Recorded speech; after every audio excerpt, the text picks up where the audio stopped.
Welcome back to The Explainer, folks. I am absolutely thrilled for today's deep dive. We're literally putting on our master distiller hats today for an exclusive behind-the-scenes masterclass on one of the most iconic, enduring names in American whiskey. We're going to unpack the 130-year legacy of Four Roses Distillery. So buckle up because we're about to explore that perfect, rare collision where deeply romantic history meets the exact meticulous science of distillation. So let's kick things off with the million-dollar question.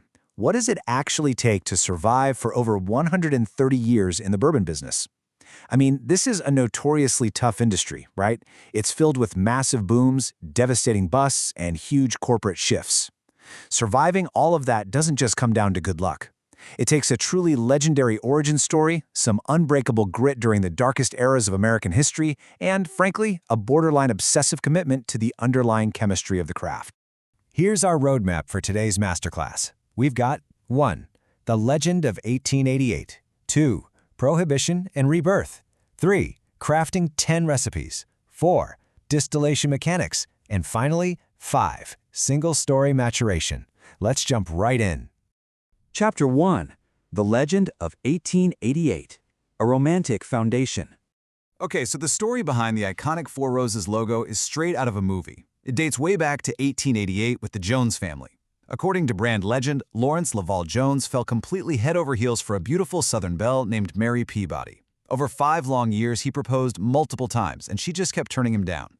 Finally, he sent her a dozen roses with a literal ultimatum: marry me or you're never going to see me again. He told her if her answer was yes, she should wear a corsage of roses to the grand ball that evening. Well, she showed up wearing a corsage of exactly 4 red roses. She said yes, and just like that, a legendary brand name was born. Chapter 2.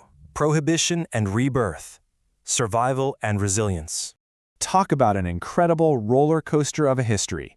In 1919, the 18th Amendment banned the sale of alcohol, which is a flat-out death sentence for most distilleries. But in 1922, Four Roses' parent company somehow managed to become one of only 6 distilleries in the entire country to score a license to distill medicinal whiskey. They survived. Then, jumping ahead to 1943, Seagram's swept in and bought the company for $42 million. Now, sales definitely skyrocketed, but Seagram's eventually shifted the brand to a blended light whiskey for the U.S. market in the 70s. For bourbon purists, yeah, that was a pretty dark period. But fast forward to 2002.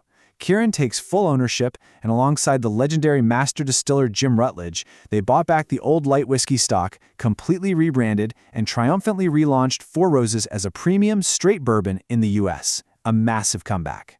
And the physical home where all this history lives is just gorgeous. Built in 1910 in Lawrenceburg, Kentucky, the distillery features this incredibly unique Spanish mission-style architecture designed by Joseph and Joseph. It's a stunning facility that's still humming along today. Oh, and if you ever visit their newly expanded visitor center, you've got to check out the Al Young Archive Collection. The late, great Al Young spent decades meticulously collecting priceless memorabilia, historic bottles, and archives that document the exact survival story we just talked about. Chapter 3. Crafting 10 distinct recipes. Getting into the exact chemistry. Now we're getting into the fun stuff. While most distilleries out there rely on just one main grain recipe, or mash bill, Four Roses uses 2. Mash bill E is heavily corn-dominant at 75%, backed by 20% rye and 5% malted barley.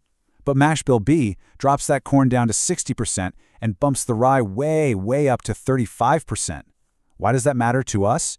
Because that significantly higher rye content in mash bill B creates a much spicier flavor profile, which acts as the perfect contrast to the sweeter, more traditional mash bill E. To build on that foundation, they pair those 2 mash bills with 5 proprietary yeast strains. Back in the 1940s, Seagram's acquired 5 completely different Kentucky distilleries, and they were smart enough to keep the unique yeast strain from each one. The flavor profiles these yeasts generate are just phenomenal. V brings delicate fruit, K offers a slight spice, O gives you rich fruit, Q delivers a gorgeous floral essence, and F provides these complex herbal notes. So do the math with me here. 2 unique mash bills multiplied by 5 distinct yeast strains equals 10 uniquely different bourbon recipes. This right here is their ultimate secret weapon. By carefully mingling these 10 distinct bourbons, the master distiller can achieve this endless, incredibly complex range of flavor profiles. Every letter on a Four Roses bottle actually tells you its story.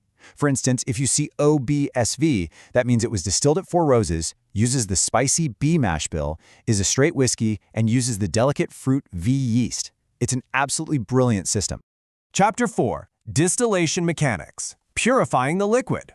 Inside the distillery's massive wooden fermenters is where the real magic starts happening.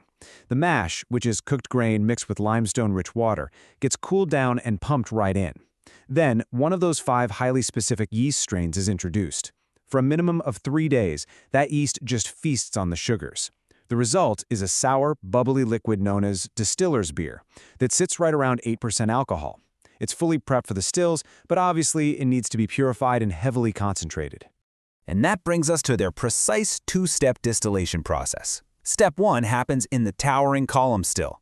That 8% distiller's beer goes in, hits rising steam, vaporizes, and condenses back into a high-proof liquid called White Dog at a potent 132 proof. But they don't stop there. Step 2 utilizes a doubler. This is a pot-shaped still that provides a second, much gentler distillation. It strips out any lingering impurities to ensure a remarkably clean taste, bumping the liquid up to about 138 to 140 proof. Chapter 5. Single-story maturation and legacy. Age to absolute perfection. Speaking from the perspective of a master distiller, the architectural choices made out at their Cox's Creek facility are absolutely fascinating to me. Unlike most major distilleries that rely on massive, multi-story rack houses, Four Roses uses single-story warehouses. Think about it. Traditional multi-level warehouses deal with extreme heat fluctuations. Barrels at the top literally bake in the summer heat, while the ones at the bottom stay cool, which basically forces distillers to constantly rotate barrels to get a consistent product. A single-story warehouse, on the other hand, provides a remarkably gentle, highly consistent maturing environment for every single barrel under the roof. For us, there's one incredibly crucial number to remember here: 8 degrees Fahrenheit. That is the maximum temperature variance from the top rack to the bottom rack in these single-story warehouses. If they were using a traditional multi-story warehouse, that variance could be a wild 30-degree swing. Because of this 8-degree environment, the bourbon interacts with the wood at a smooth, steady, and incredibly reliable pace. Before the liquid ever goes into those single-story warehouses, it's proofed down with water from 140 all the way to 120 proof. They deliberately barrel it lower than the legal maximum because it helps pull very specific, delicate flavors from the wood. It is then aged in heavily charred new American oak barrels for a minimum of 5 years. As it just rests there in that stable environment, the charred oak slowly, patiently imparts those beautiful, sweet vanilla and toffee notes straight from the wood's caramelized sugars. We're going to wrap up our masterclass today with this fantastic quote directly from our source material. You are literally drinking history every time you have a glass of Four Roses. Seriously, think about that for a second. Those 5 proprietary yeast strains we broke down earlier, they were acquired back in the 1940s.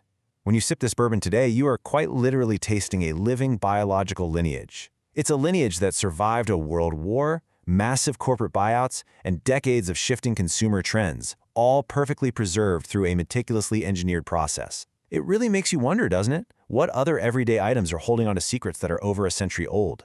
Thank you so much for joining me on this explainer today. Until next time, stay curious.